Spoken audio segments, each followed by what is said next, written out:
Okay, good afternoon, everybody. Thank you very much for coming to our event this afternoon, which is part of our panel series on human peace and security that we have been organizing for an extended period of time now. In this year, 2014, we have decided to focus our attention on the so-called participation pillar of the Women, Peace and Security Agenda that the Security Council has adopted. It is the active involvement of and participation of women in conflict resolution in particular, but political processes in general. The topic we will discuss this afternoon is the situation in Ukraine that, as you know, has been on the agenda of the UN for a few months now. A situation that has been very turbulent and fraught with conflict and outbursts of violence. We are meeting this afternoon shortly before the very much anticipated elections to take place on the weekend, an event that will certainly have a very strong impact on the future of Ukraine, and with all the uncertainties still attached to the conduct of these elections. I think there's a strong sense of both anticipation and also nervousness, I would say, in connection with the elections. So we are meeting at a very timely moment to discuss these things. We have a speaker and a commentator this afternoon. Our speaker is Natalia Karbowska. I would like to welcome her very warmly here to our event. She is on the board of the Ukrainian Women's Fund, the only women's fund of the country. She has been working in the area of civil society development and women's rights for a long time, almost 2 decades, inter alia as the Women's Program Director of the Open Society Institute in the country, among others. She's one of the leading civil society activists and certainly simply an example herself of women's participation. We very much look forward to hearing her comments, after which I will give the floor to our commentator this afternoon, Professor Gregory Elekes, Associate Professor of Politics and Public International Affairs at the Wilson School of Public and International Affairs at Princeton University. His main research interests lie the intersection between political economy and comparative political behavior, and his work has focused very strongly on the Eastern European region. Welcome to you as well, and thank you very much for coming in from Princeton today. So the floor is open. We will hear 2 presentations, and then of course we will have an opportunity to have a conversation. We will go with over an hour with this event this afternoon. Natalia, the floor is yours. Thank you, Ambassador. So I was thinking that I'll speak today from the perspective of women's rights activists, from the perspective of a person who was there at Maidan at the Independence Square in Kyiv from the very beginning of the events that started in November last year, and that's resulting in the situation that we have now. So my personal observations from the Maidan, from all the processes that are happening in Ukraine now, are the following. There are 3 key things that I wanted to talk about. First one is the power, the real power of civil society that we showed in Ukraine. Many people who came at Maidan, and also you can see on the screen here the pictures of women who were at Maidan during the events at the Independence Square, during the events in December, January and February this year. So many people, there were millions of people who came on Maidan, and many of them don't even know what civil society means, right?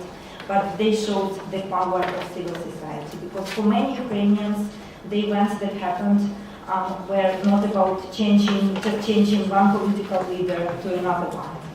These events, the Maidan and all the processes that are happening now for us, for Ukrainians, are about changing policies, changing the life of Ukrainians for better. They are about something that we call European values, about human rights, about rule of law, about respect to diversity, and these are the things that people who don't maybe use these terms in their everyday lives, but these are the things that matter for people, and that's why people came on Maidan. The second important thing that for me was that there were many women at Maidan. On one side, Maidan showed that we are still a country with traditional gender stereotypes, all the expectations that we saw at Maidan. There were even these signs everywhere addressed to women saying in Ukrainian that women, if you see garbage or if you see that that it's not clean here, you should just go ahead and clean. But women didn't agree with this. Women organized themselves. They even organized something called Women's Hundred. We had these systems of hundreds, people united in hundreds at Maidan. So they were regional hundreds, they were different other hundreds, and there was a Women's Hundred, women who did much more than just cleaning or taking care of the garbage. They were women lawyers who were protecting the rights of those who were arrested. They were women doctors who were at Maidan. They were women who joined the movement called Auto Maidan, women with the cars. They were, during days and night time, they were driving around the city, protecting the city from criminals who were paid by the government. We call them tetushki. That's a special term that we have in Ukraine, who were putting cars on fire or destroying the shops. So women did play a significant role in Maidan. And another thing that we observed in Ukraine with all the events that happened is that unfortunately the world is so fragile. Nobody expected that such events might happen in Ukraine, peaceful, tolerant country.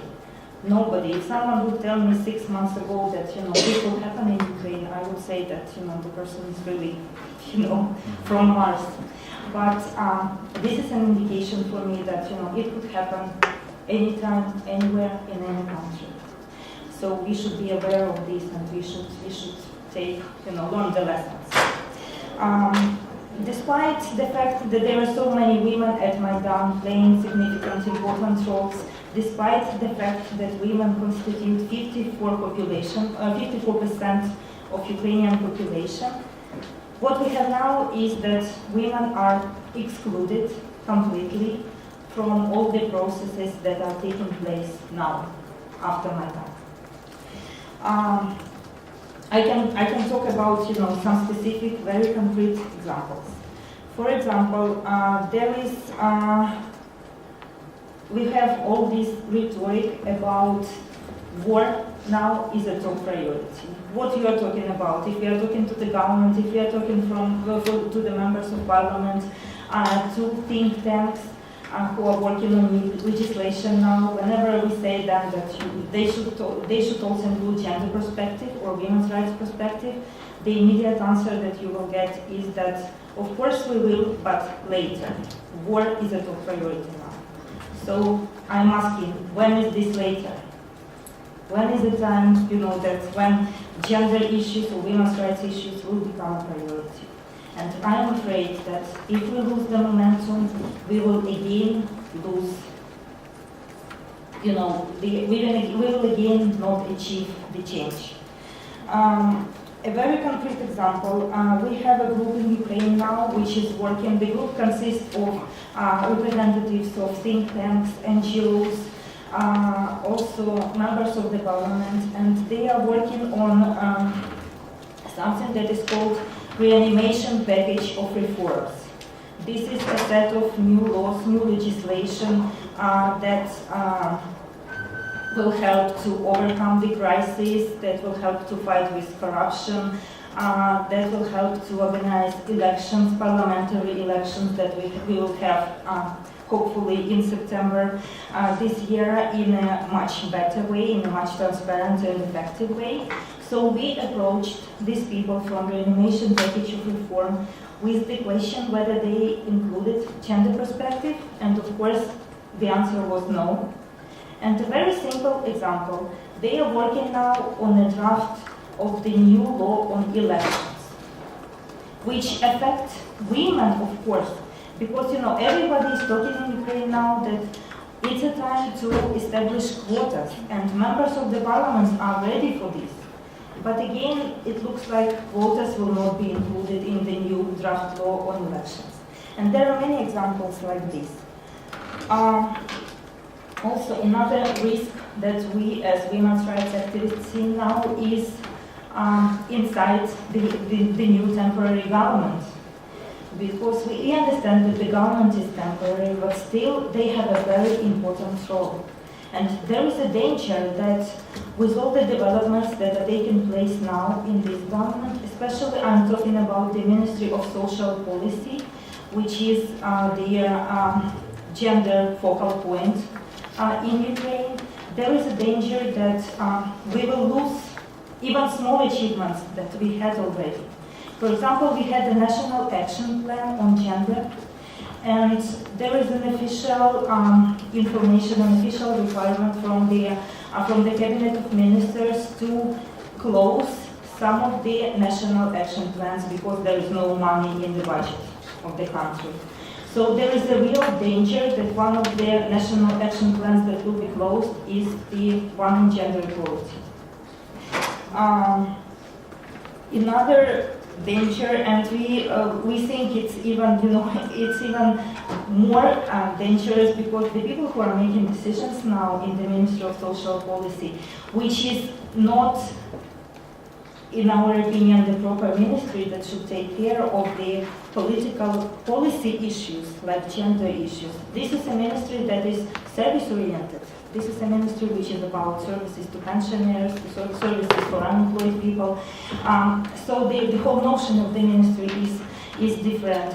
But still, the people who are at the decision-making level at this ministry are from the right-wing party. And this is the party that submitted, for example, last year to the parliament draft law to ban abortion.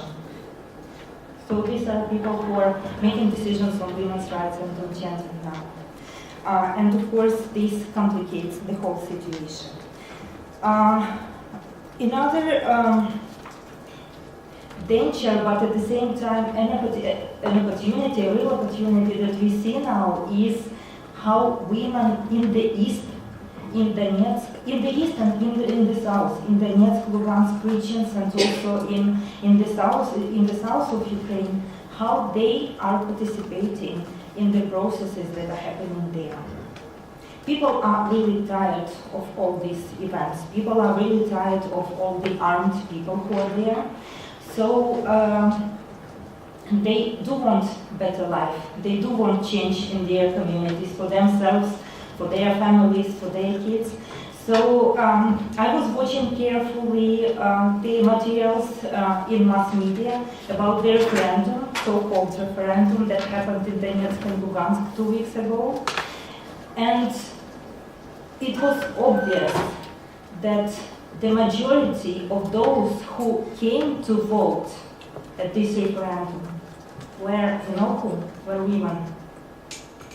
There were like 2 times more women than men who came in Donetsk and Lugansk to participate in the referendum and vote for federalization. If you ask these women what federalization means for them, I'm sure they will not answer. But the whole thing, referendum and the whole processes, they are there because they desperately want change. The challenge is that now with the information flow in the East, we almost don't have Ukrainian mass media, Ukrainian TV channels or radio or newspapers. That's why the only information, the major information that they are getting is from the neighbor countries. And that's why for them, all the information that they are getting about referendum is, about basically, better life for themselves.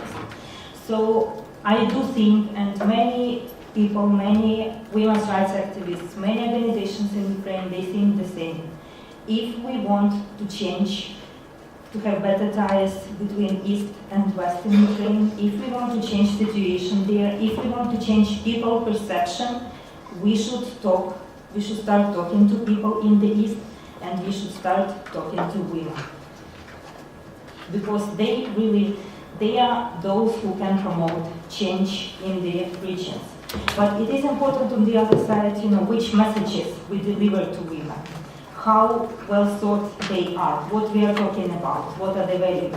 But if we succeed in developing these messages and bringing them to the regions, then I think we will be successful in organizing this dialogue that will lead to peace and security in the country. Another very concrete example about how women live now in the East or what they do is I read today, actually this morning on the internet about the situation in Kramatorsk, which is a small town in the East as well, where women organized, just women who live on one street. They got so tired of all these, armed people, soldiers, and everything. I mean, separatistic people, not from Ukrainian side, but separatist. So that they organized and, approached them and made them leave their community. So they left, but next day they started to get telephone calls and, visitors in their homes, making them scary. And to saying to them that, we saw that you were among those who were, protesting against us staying on your street, so you are in danger now and your kids are in danger.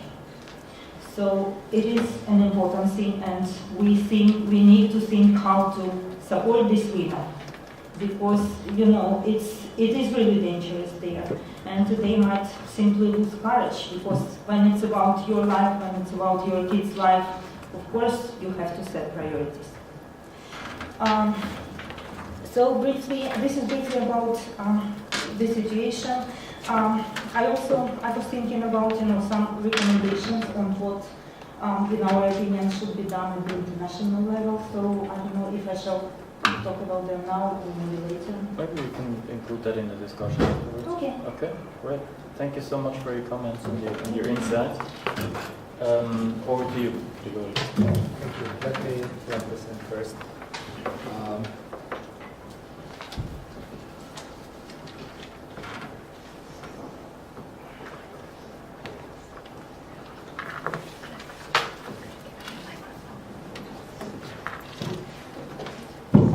So thank you, and let me start out by apologizing for the fact that in the presentation that I'm about to give, there's not going to be nearly as much about women's issues as I would have liked, and that's frankly partly for a large reason because of the nature of the discussion of what's going on in Ukraine right now, and I'll be using a bunch of relatively recent survey data where I didn't have access to the full data, just to breakdowns, and the breakdowns, not surprisingly, were not done by gender, they were done by region and so on. But what I wanted to do is give a little bit of a sense of the situation there, and then try to sort of bring that back to some of the sort of issues that Natalia raised. So just really briefly, the map over there, what we've seen in the past few weeks in Ukraine, and I'm sure a lot of you know, is basically a separatist movement in the two farthest east regions, Luhansk and Donetsk, as well as a fair amount of instability in other parts of the southeast. But it's important to keep in mind that much of this is happening in the very far east. There's a survey that came out done by the Kiev Institute of Sociology that asked people in the southeast basically about the probability of a civil war, and I think these are pretty scary numbers. So what you see, the figures in blue and in red are basically people who say yes or definitely yes, and basically almost half the people there see civil war as a real possibility. which is obviously quite scary, and as Natalia said, something that we would not have expected 6 months ago, or even 3 months ago for that matter. The thing that's interesting, though, and I think bears emphasizing, is that the actual support, and this was done in mid to late April, so the actual support for joining Russia is not that high, right? If you look at the left column in the southeast overall, it's less than, it's about 15%. And even though it's up to about 30% in the two furthest eastern oblasts in Donetsk and Lugansk, we're still not talking about massive majorities in favor of joining Russia. And in this sense, the situation is quite different than in Crimea, though even in Crimea it's disputable to what extent people wanted to join Russia, right? The other part that I think this very much echoes what Natalia said is when you look at the support for the actual militants occupying the administrative buildings, you see quite low support as well. As high as it gets is Lugansk with roughly 25%. But for the most part, clear majorities everywhere are opposed to this, right? So this is not a case of the way that some of the media would put this as of these massive popular uprisings in favor of independence there. However, and I think this is important to keep in mind, is that what we have at the same time is we have very low legitimacy of the interim government. So this is again from the same survey, and so what we see on the one hand, the militants are not popular and don't have a lot of support, but when you ask people about the legitimacy of the interim government, what you see is throughout the southeast, it's only about a third.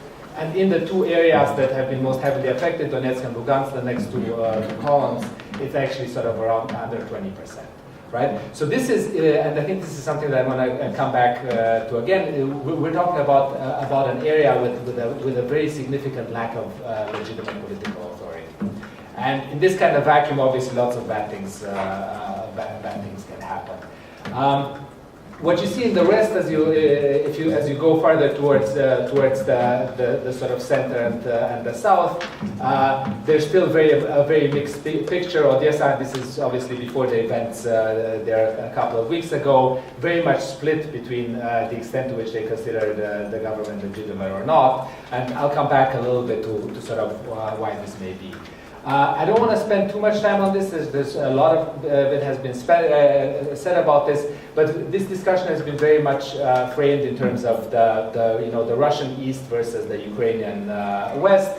And what we do see is that if we look at it from an ethnic perspective, there's a large ethnic Russian ethnic minority in the East, but it's still only about 38-39% in the Far East.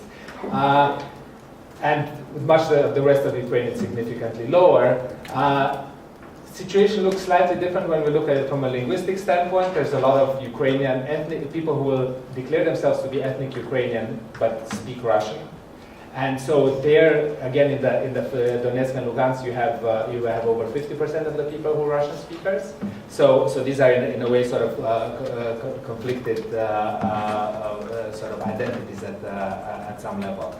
And what I think is important, though, there's also an economic cleavage that overlaps on this. In general, the East has been better off. Now, it's important to keep in mind that some of this is actually Soviet era heavy industry, so with particular implications.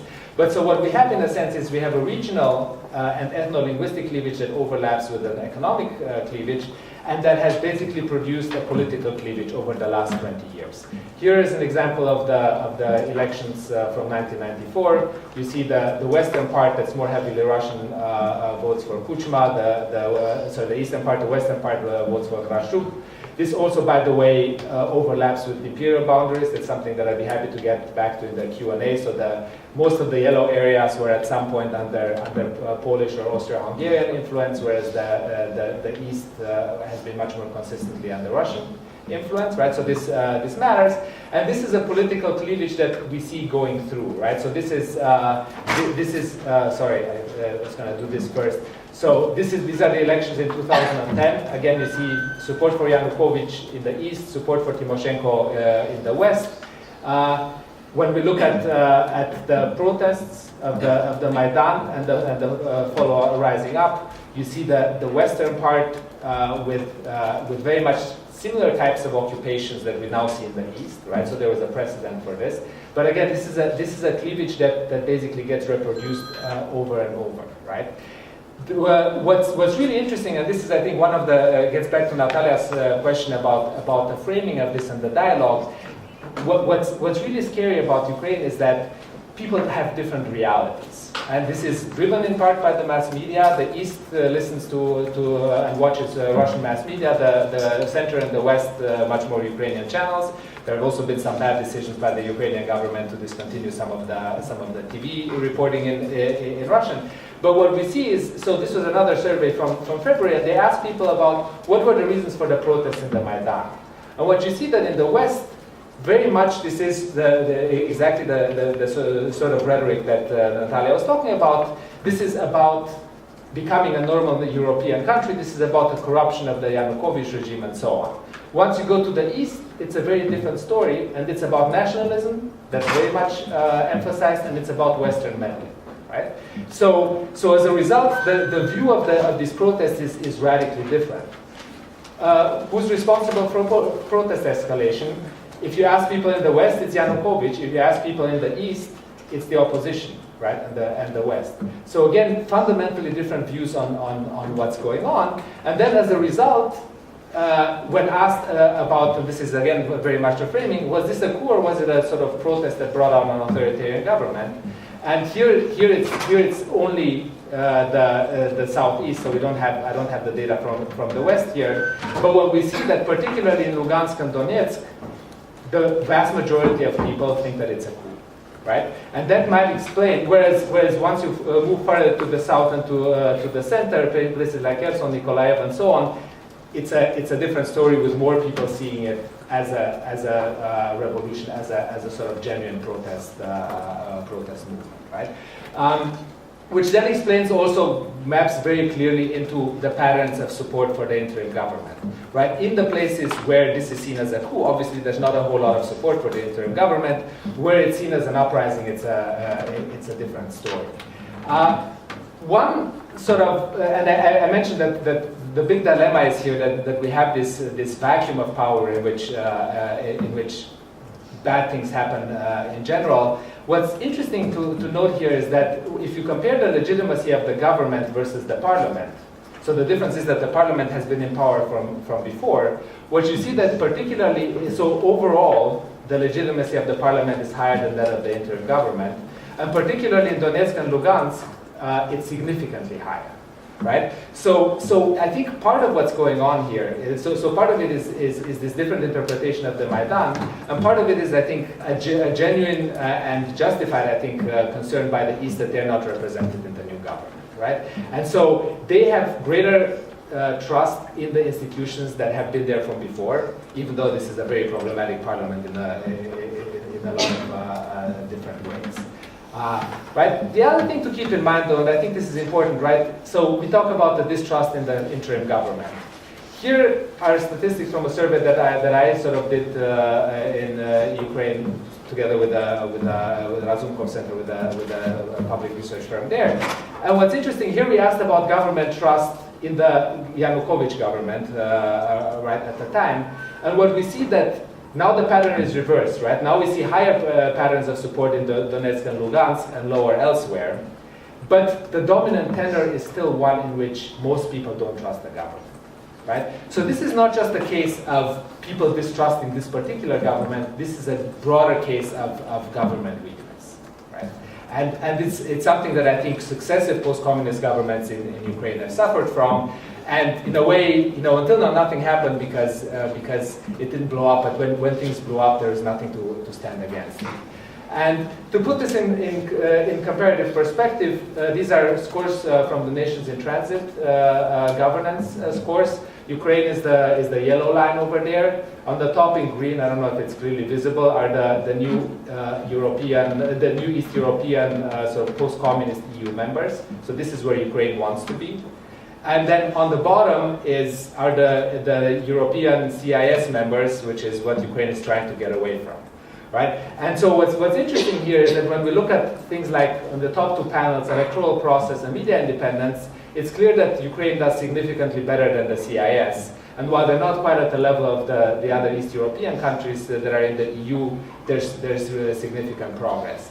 On the other hand, if you look at the lower two panels, which is judicial independence and corruption, we see Ukraine being just as bad as the rest of the former Soviet Union. Right? So this is a state that, while significantly freer than some of the others, including Russia and so on, is actually not performing any better. And I think this creates this sort of legitimacy deficit that we see in the survey data.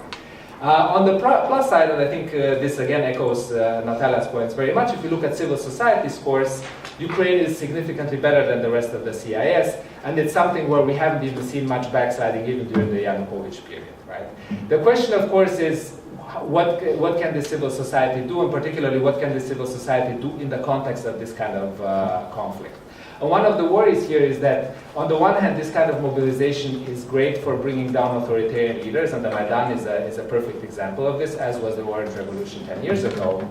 At the same time, civil society obviously comes in a variety of different forms, and as we know, not all of it is necessarily democratic. People have talked about the good versus bad civil society in places like Weimar Germany and so on, right? So there's a concern that some of the civil society may not be necessarily great. And this is just as an illustration here. This was a map that shows who controls the local administration. And if you look at the little yellow dots, that says that the Maidan was supported by football fans. Right? So that's a particular type of civil society, by the way, very male, I would assume. On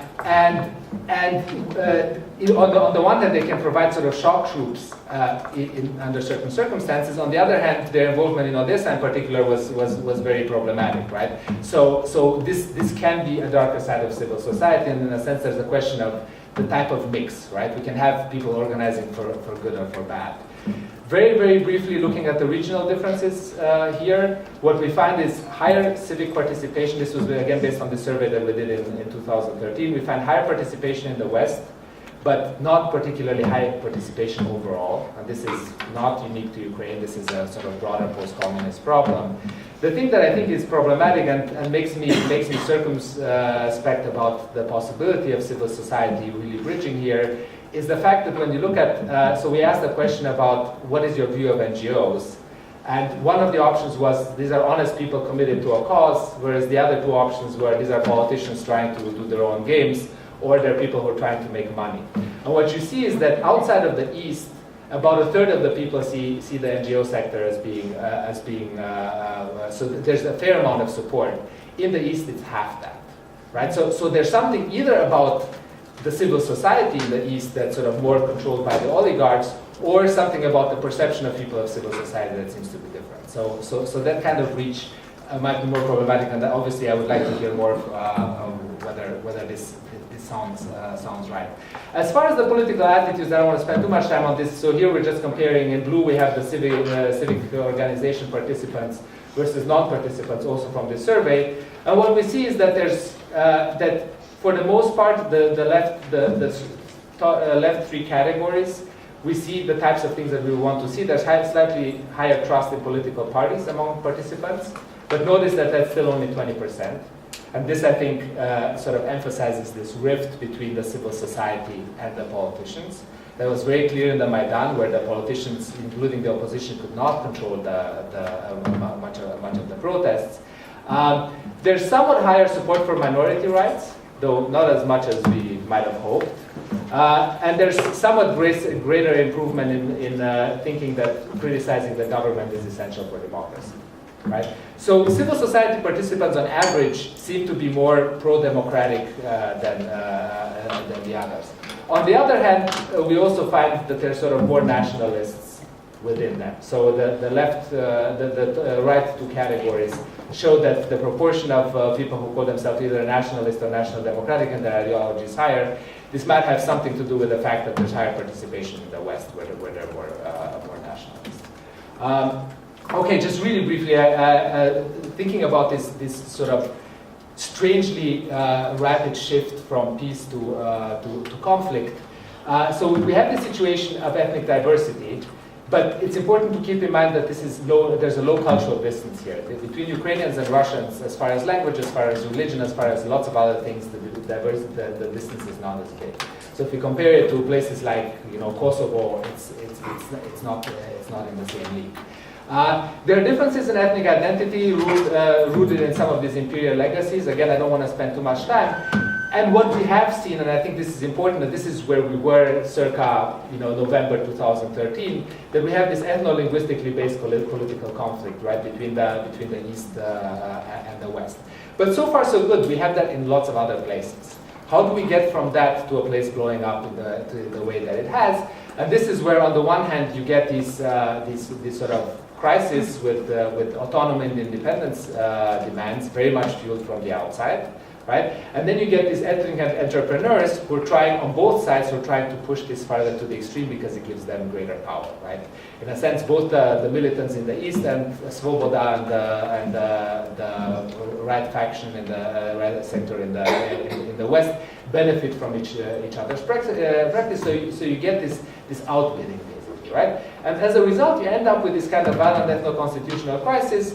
And this logic of retaliation, right? You did this to us in Kiev, we're going to do this to you in Donetsk and so on. And of course, this is in the context with lots of manipulation, particularly from the Russian side, right? So what we've seen so far is this very much this escalation phenomenon. The question is, how do we get back from here?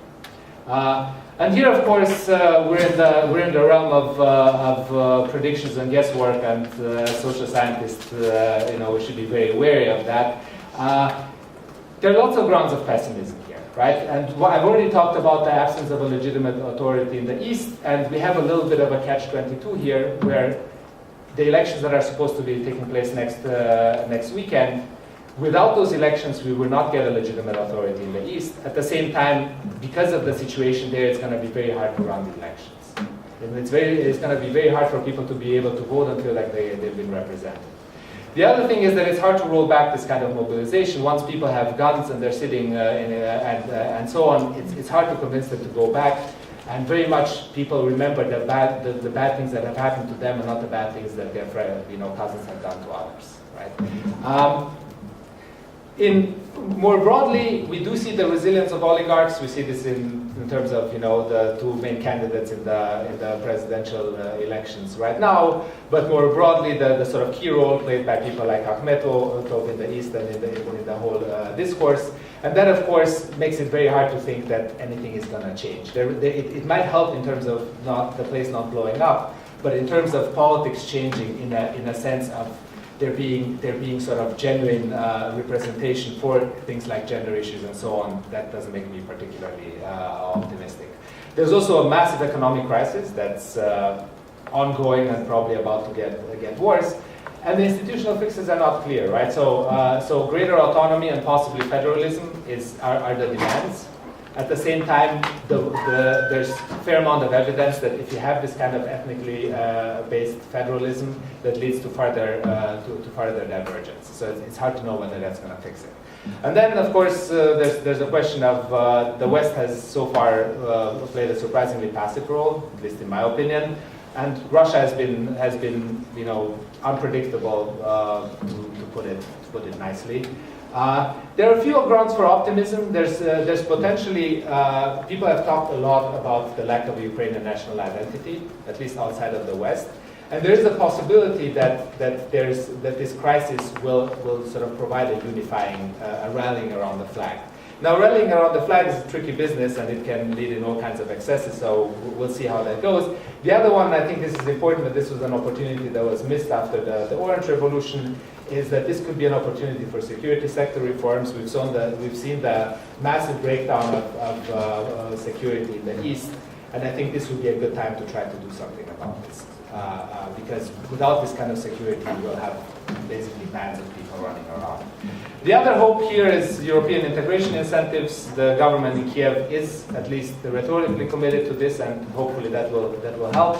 And then finally, there's a question of what civil society can do. I think that this kind of bridging, and I think this is something that one last thing, and then I'm going to shut up, is that there's very much a debate in the political science literature about the role of civil society, and particularly the difference between bridging civil society and bonding, right? So the question is, do we organize, and this is based on work done in India by people like Varshni and so on. So the question is, do we organize within our own groups, and which then leads to a logic of fighting the other, or can we organize across? And I think in these kinds of sense, organizations like Women's Movement are particularly important, right? Because they cross-cut, they emphasize joint concerns about security, about education, about women's issues, and so on, and they create this kind of common ground that makes sense for people to try to work. So I think I'm going to stop there and. Thank you so much for your presentation, and I think it was very nicely complementary, and certainly underlines also the importance of what is going to happen over the weekend, since you talked about a legitimacy vacuum really existing in the country right now. I think I should turn into the room now and open for questions and comments. We certainly want to go to Natalia to hear from her what her recommendations are, in particular what this organization, the United Nations Coder should do. I think there was a closed meeting today of the Security Council on the situation in Ukraine, and certainly after the weekend we do expect the Security Council to get together to discuss the elections. It is extremely important how the international community does respond to these elections, in particular some of the countries that sit on the council. And if you listen to Grigori, with views voiced in the East and the West and by all kinds of parts of society, for many of you this will have sounded very familiar, because these are the views that we heard expressed in this building by states that sit in the Security Council. So, floor is open. Or should we perhaps go quickly? No, we go to Benedict. Ambassador of Belgium. I'll stand up. Yes. Well, thank you very much for organizing this meeting, and thank you for the presentations. I had basically two questions. One about let's say, the Maidan civil society and the fact that there will not be a party of the Maidan running in the elections. And do people think that in the future, the people who were participating in those events will organize along new party lines, or will people basically flow back into the traditional parties, maybe with the ideas that they have developed along their experience on the Maidan? And my second question related to, I think, which was very clear on this in the second presentation about the division of the country and the division of perceptions. And I think certainly the Eastern perceptions have been very well presented in the Security Council by our Russian colleagues. My question was about the depth of this perception. Is it something that was pre-existing to the crisis and that's being fed then locally from how people live, and has it been only kind of been activated by the neighboring country, or is it the result of a deliberate action by the neighboring country? Thank you. Thanks so much. Maybe I go first to you. Yeah, so thank you for your question. Yes, about the parties that that started after Maidan, there are several several movements, several activists who actually established their parties. One of them is actually is now participating in the presidential elections, which is the extreme right-wing party, Pravый Sector. So there are a few other attempts, ideas to create political parties which are not there yet.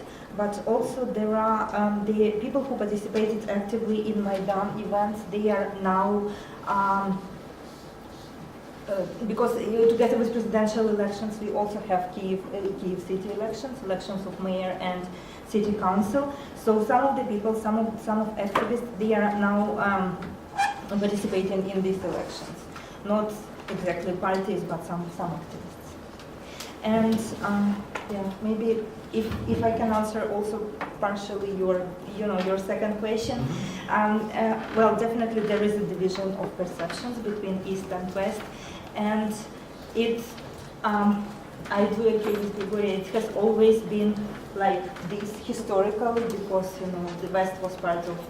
There is a different culture. People speak different languages, but also I do think there are two important things here. First one is that during the 22 years of independence, Ukrainian government, we had 3 presidents, we had different governments.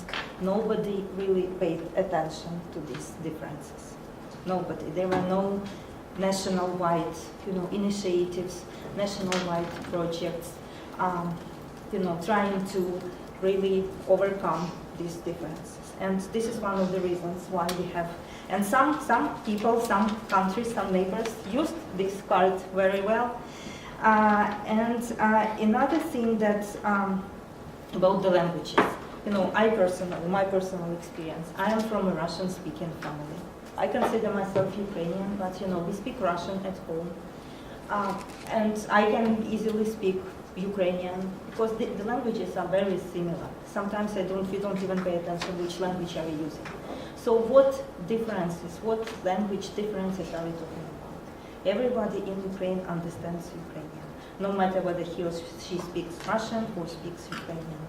So for me, all this now is about propaganda, old Soviet propaganda that we have in the East now. Thanks. Yes. So it's a little hard to know. So part of what I'm actually trying to do is trying to do some work looking at these changes in public opinion. It's very hard to do survey work in Ukraine right now, and so on. But one of the things, so these two charts that I'm going to show here are basically support for regional autonomy. And then support for federalization. And this was a survey done in December 2013. So the Maidan had started, but Yanukovych was in power and it didn't look like he was going anywhere, right? And so what we see here is that overall there is higher support for regional autonomy in the east. So that's the dark blue line. And in Donetsk in particular, it's higher than elsewhere. But it's still pretty, and this is just regional autonomy. We're not talking about federalization. Once we talk about supporting federalization, here it's not broken out. You see that there's not that much of a difference between the East and the West. Right? So this suggests at least that there's been massive radicalization over the past few months. Now, I think a good chunk of that is probably this kind of media warfare. I think the other problem is this sense. I mean, first of all, in the West, you saw some of this same phenomena in the West when it looked like Yanukovych was going to crack down, and the West basically tried to take the law into their own hands. And then now this sense of being basically under pressure and being fed these kinds of stories about the Ukrainian fascists are going to come after you and not allow you to speak Russian. So I think that the past few months have been particularly bad. And what's interesting in this sense, and now this is something we don't even talk about anymore, but there was, in the same survey from December 2013, they asked people in Crimea whether they wanted independence, whether they wanted to join Russia or wanted to stay in Ukraine. And only about 30% of the people wanted to join Russia. And over 50% were happy to stay in Ukraine. Right? Now, I don't know that I believe the referendum in Crimea, the results, but it's possible that the public opinion changed dramatically because of because of the coverage, right? So it's hard to disentangle what is electoral fraud or intimidation and what is just, again, this sort of two different realities created by the media. And on the one hand, you hear about the terrible things that the Russians are doing, and on the other hand, you hear about the terrible thing that the fascists are doing, right? And unfortunately, you see this, it's really remarkable to me, even in the Western media, in the academic discourse, it's very, very hard to find balanced treatments of this. We live in these parallel universes which very much echoes this Cold War media environment, unfortunately. Thank you. Floor is open. Yes, can you identify yourself? Yes, of course. My name is Tatiana Dwyer, and I work for United Methodist Women. So my question is actually to both Natalia and Gregory, because Gregory mentioned in his beautiful presentation, which I really enjoyed, and thank you, Natalia, for sharing always what's going on in Ukraine with us, mentioned that Western passivity versus Russian unpredictability. So my question is, so what are lessons learned that United Nations, international community, and West could apply from similar situation in Georgia in 2008? Because in my view, Russia is not unpredictable, so it was actually very predictable. So the question is to both of you. Yes, Natalia. Well, it's a difficult question, right? Well, I think that definitely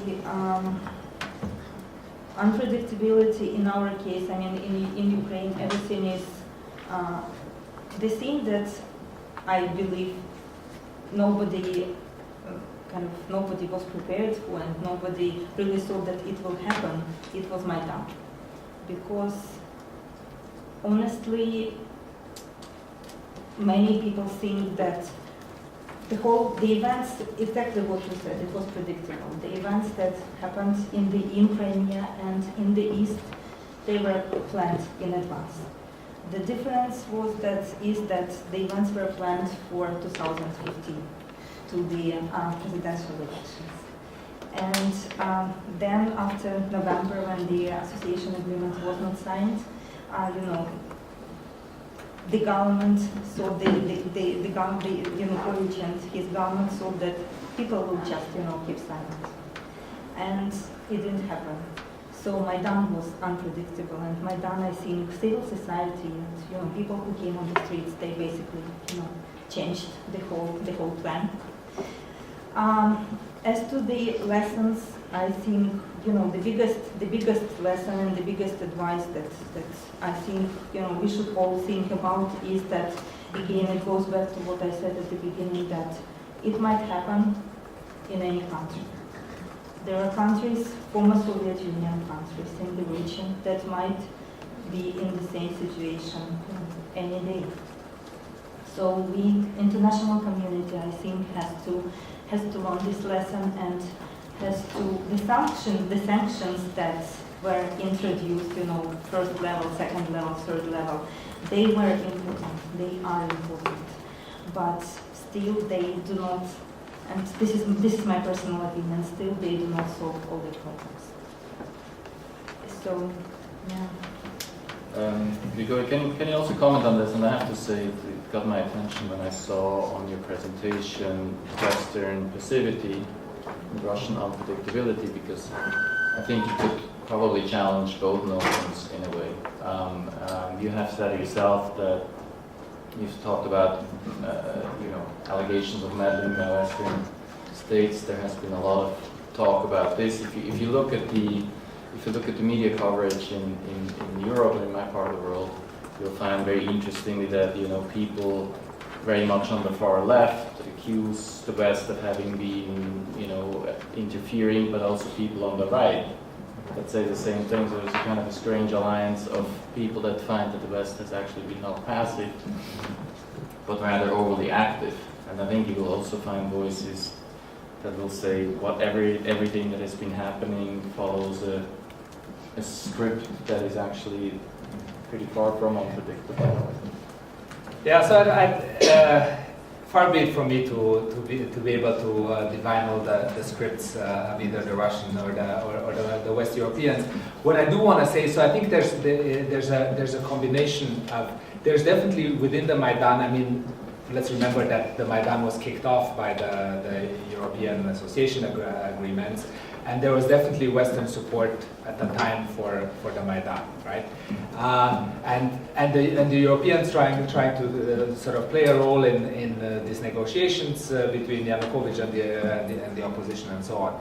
What I meant by passivity is in the reaction vis-à-vis both Crimea and the more recent events. And in particular, I mean, I understand that military actions are very costly and very difficult and very dangerous. At the same time, I think that the economic sanctions have been pretty mild and pretty restrained, for lack of a better word. And frankly, the fact that it's very clearly said by the German government that concerns about the gas supply, by the French about contracts and so on, is that ultimately they have drawn a pretty clear line of how far they're willing to go, and I think it's a line that is probably not going to be enough to get the Russians to withdraw. It's unclear that if they went farther that it would help, which is partly why I sort of talk about unpredictability. I think the Russians have gone back and forth. Remember, even before the invasion of Crimea, there was this whole talk: is it going to happen? Is it not going to happen? And so on. And in retrospect, of course, it looked obvious that it was going to happen. But even now, I don't know. I would not want to bet on what's going to happen in the next few weeks in eastern Ukraine. Right? There are people who say that the Russians want just instability and being able to put pressure on the government. There are others who think that they're just waiting for the situation to further deteriorate and have an excuse to go in and so on.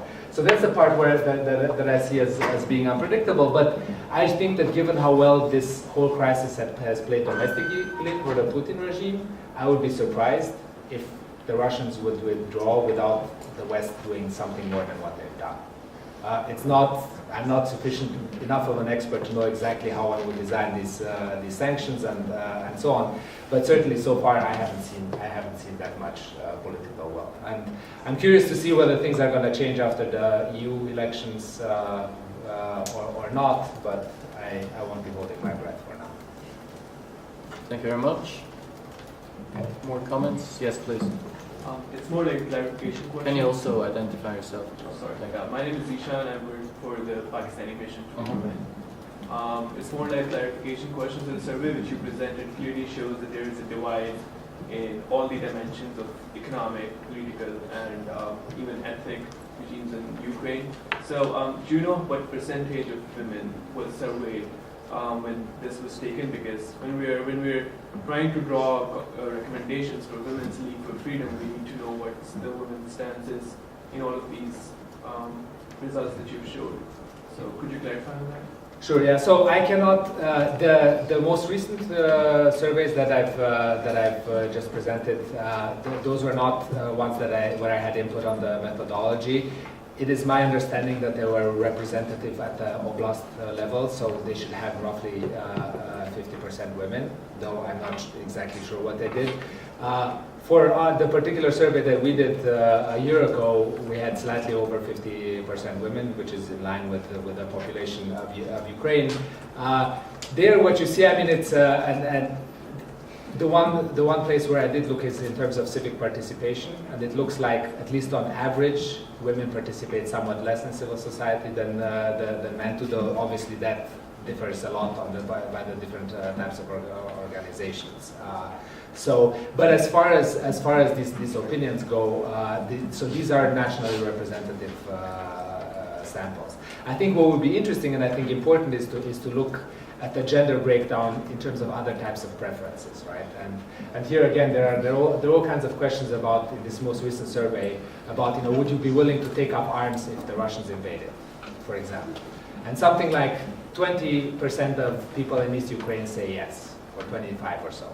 My guess is that there's a big gender difference there. There's sort of other kinds of questions of how these kinds of things break down. And I think they're important, and unfortunately, I don't think we have a good sense of it. Other questions, comments? Yes, please. Yes, so you mentioned the West. Sorry, can you identify yourself? Maybe every speaker could do that. Sure. I'm Olivia Ashby, and I'm with UNICAP, United Families and then also World Energy Forum. Uh-huh. And so I'm just wondering, in terms of the Western involvement in the crises, there was an uprising of the steelworkers, and I believe it was the richest man in Ukraine. And I think he realized if the eastern Ukraine was annexed, then they would be sanctioned so much that they couldn't do their business. So I'm wondering, you mentioned the Western necessity of involvement. Is that sufficient, or is that a movement that could happen within the country that would prove to have sort of maybe tide-turning outcomes?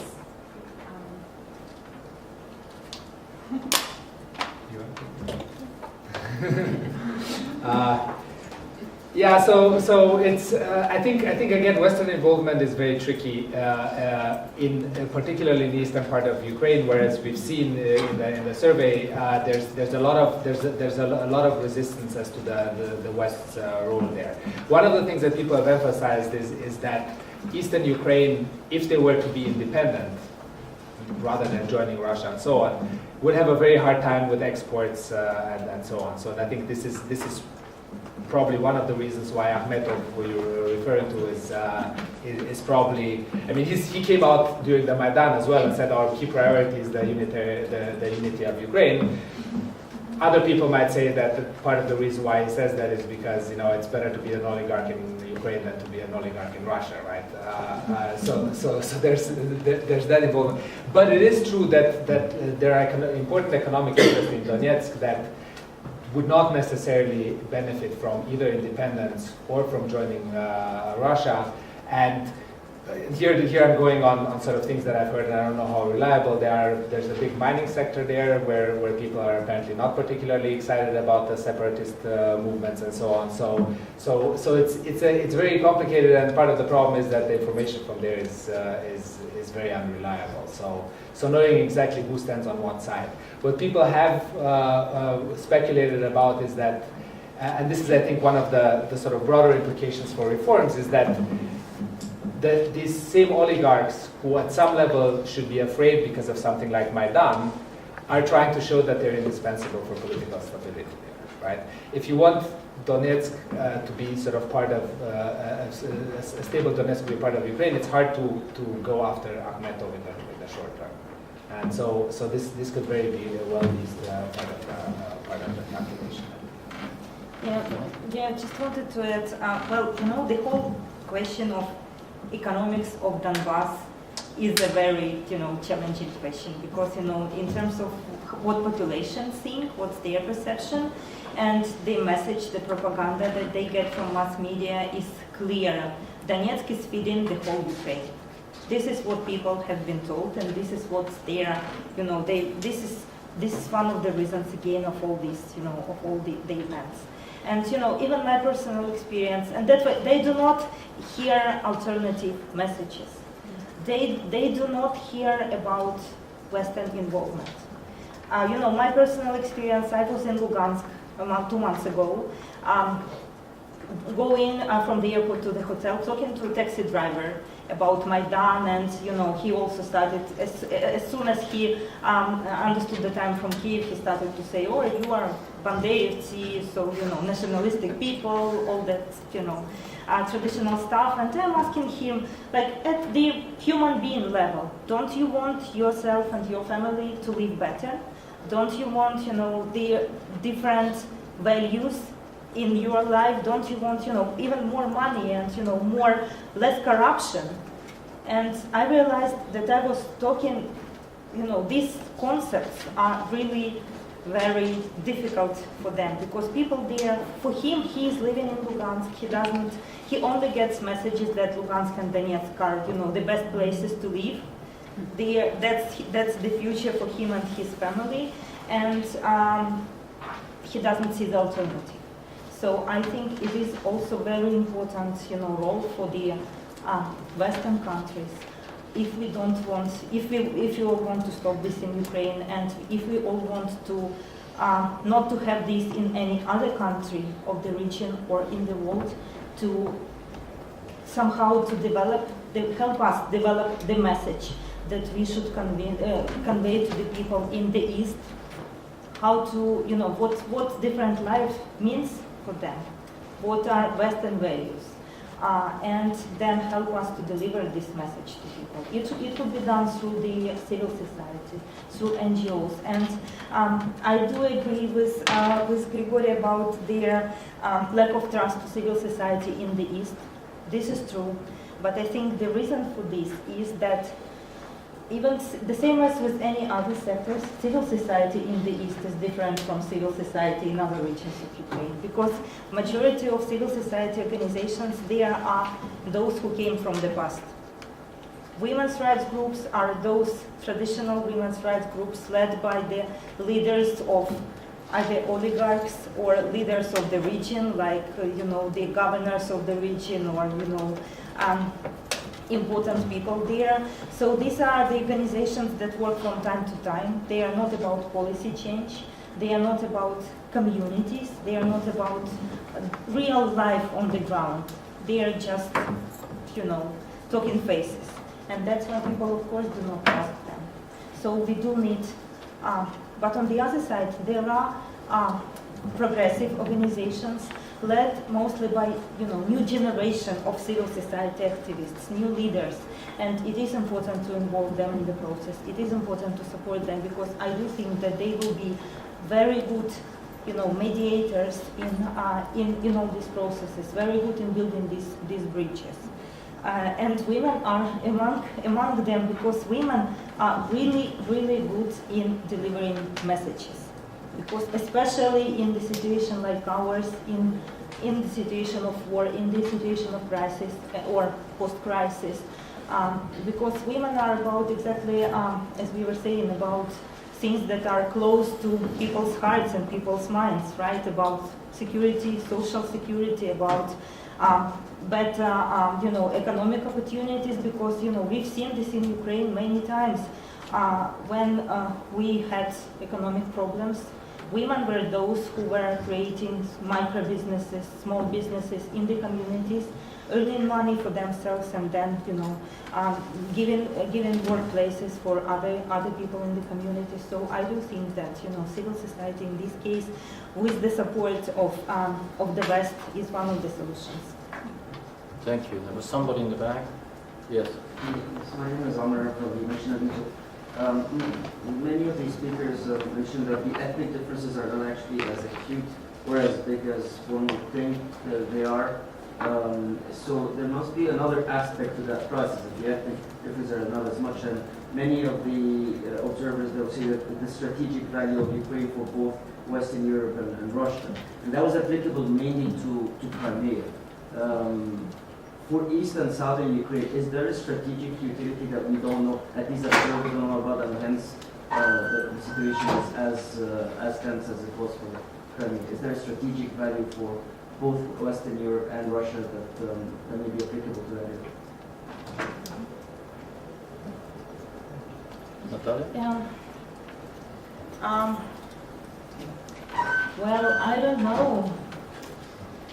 I think, well, as I said, I do believe that the differences are not so big, but there is the other component of the whole ethnic diversity, and if we are talking about Crimea, there is also Crimean Tatars population in Crimea. That's another story, but it's also very important now if we are talking about Western involvement and Russian involvement as well, because they are now facing huge challenges.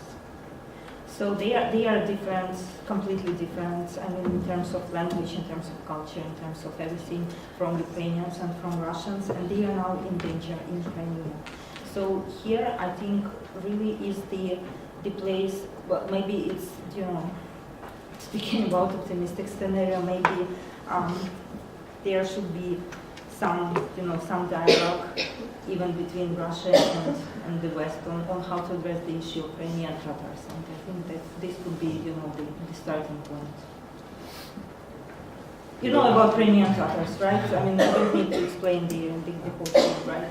Huge population, and by the way, they are among, according to official UN statistics, I read yesterday that there are now more than 10,000 displaced people in Ukraine. And, well, basically, majority of them are Crimean Tatars. 45% children, the rest, majority of the rest are women. On the question of strategic value, again, this is not my main area of expertise, but there are two ways of looking at this. One of them is this fear of this sort of Western encroachment in the Russian space, right? There's already the Baltic republics and Eastern Europe that have joined the EU and have joined NATO, and I think one of the concerns, and this was in Russia, is particularly about the enlargement of NATO. But I think that there's the concern on the sort of side of the Russian regime that the EU enlargement is just the first step. And I think that the prospect of having a sort of very pro-Western government in power in Kiev was a problem. And this goes back to the debates from 2008 about Georgia and Ukraine joining NATO and so on. So that's a defensive story. The offensive story is one in which there's more and more talk, both from the Putin administration and from the sort of more nationalist parts within the Russian political spectrum about the recreation of the Soviet Union or parts of the Soviet Union, about creating a bridge from in the south through Odessa through all the way to Transnistria and so on, and basically sort of trying to recover some of what was lost after the Soviet Union collapsed. And so those are the more maximalist or more offensive potential geopolitical implications. How far that will go is anyone's guess, but I think that's a big question. One last question, please. Oh, we can take two if we can be brief. Yes, please. Mara Hanna, WSU. My question is regarding the OSCE, the Organization for Security and Cooperation in Europe. For both of you, but one, from your perspective, how effective would it be from political democratization or acceptability? And for you, Ms. Karboski, you mentioned the NGOs. Yes, that was my question before. NGOs in general, my understanding, they usually represent, they could be as corrupt as like reflection of the society, which we know, talking about. But to what extent maybe the OSCE will be able to, give it more of a support and extension. And the last question? Sure. Elizabeth Cassidy, Women's Refugee Commission. This has been just fabulous because we're all talking about Syria and South Sudan all the time, so we're not hearing what's going on in Ukraine as much. And the fact that this has all been about women's participation instead of women's victimization, which is also what particularly the Security Council tends to fix on. Please get us the sex disaggregated data. I know it's difficult. We need it. It was a great presentation. Thank you. Natalia, yours was wonderful too.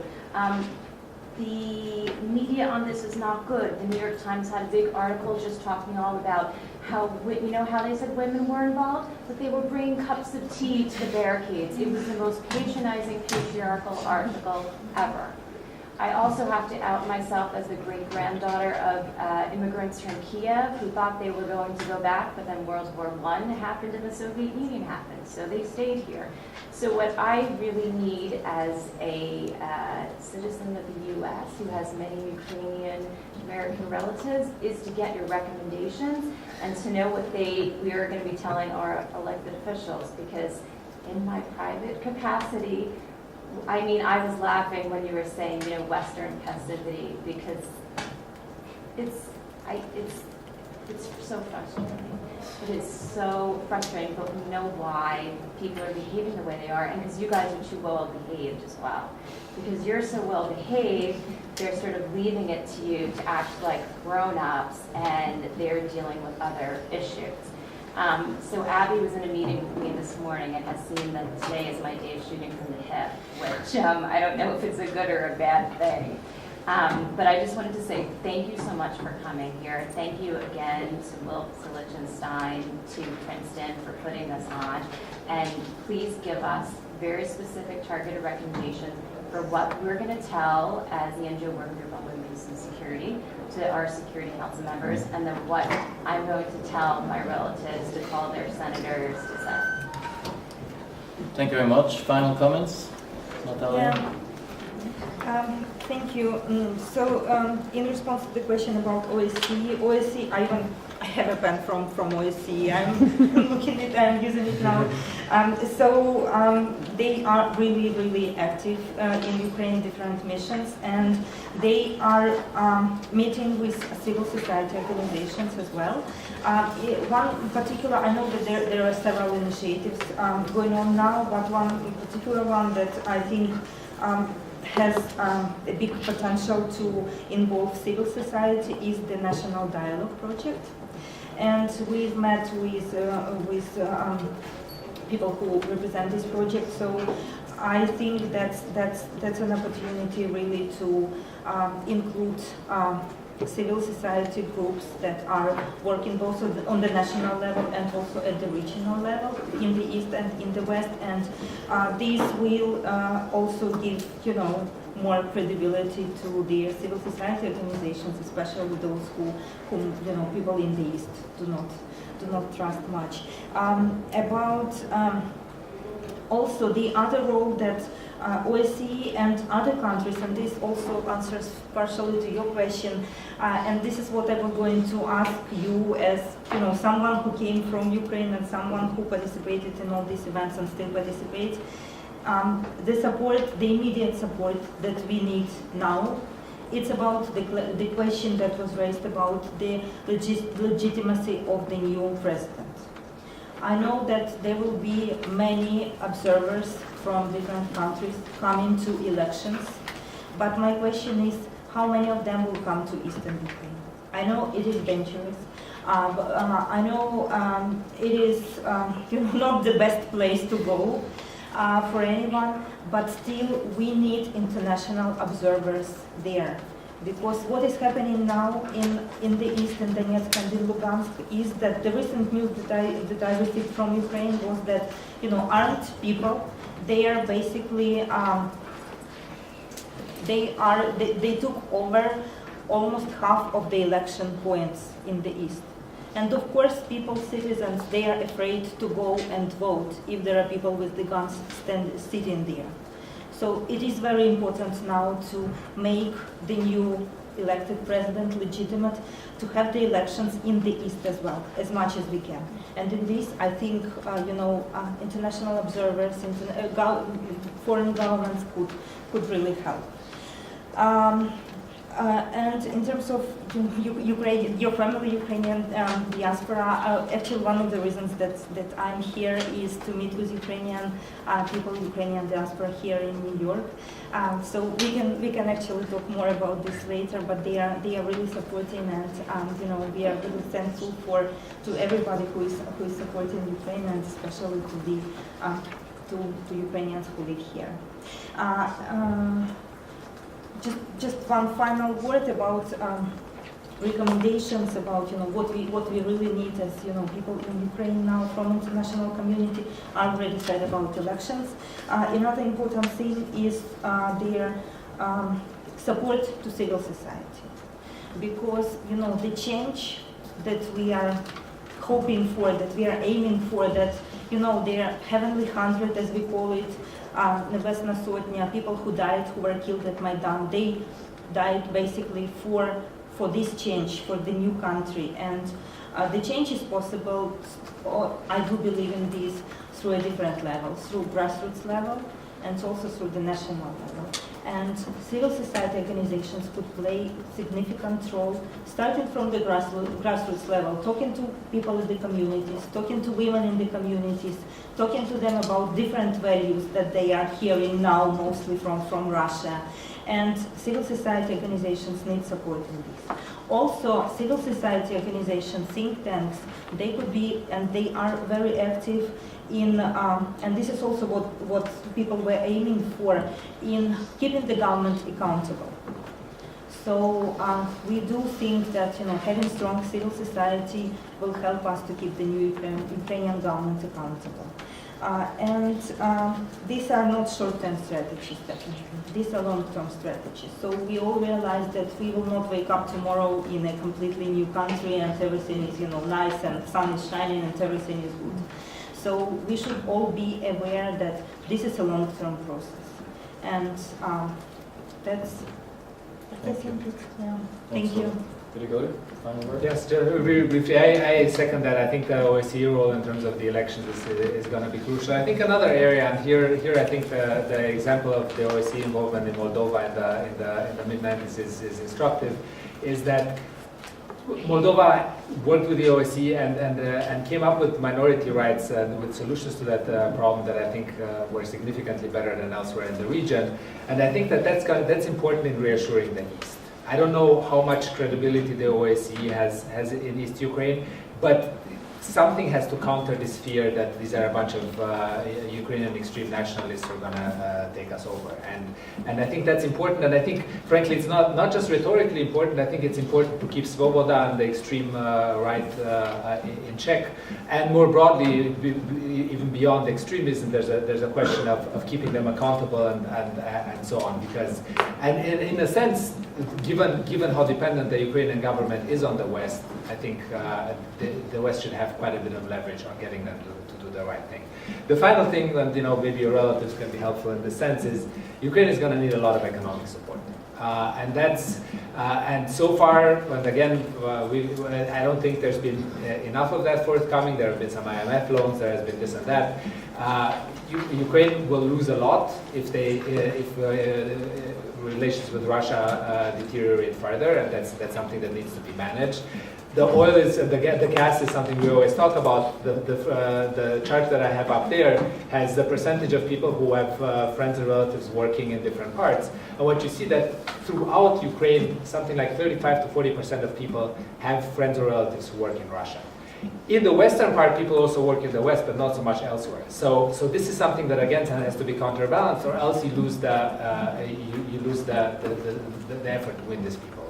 Right? If the cost of going west is not having those jobs in Russia and so on, then that's going to be something that the West is going to have to counterbalance, or else we're going to see a few years from now the turn of the tide in the other direction. Thank you both of you for a fascinating conversation. I think we all benefited greatly from it. Thanks, Maria, for partnering with us, and thank you to Beth and Princeton for your support, and thank you all for coming and participating.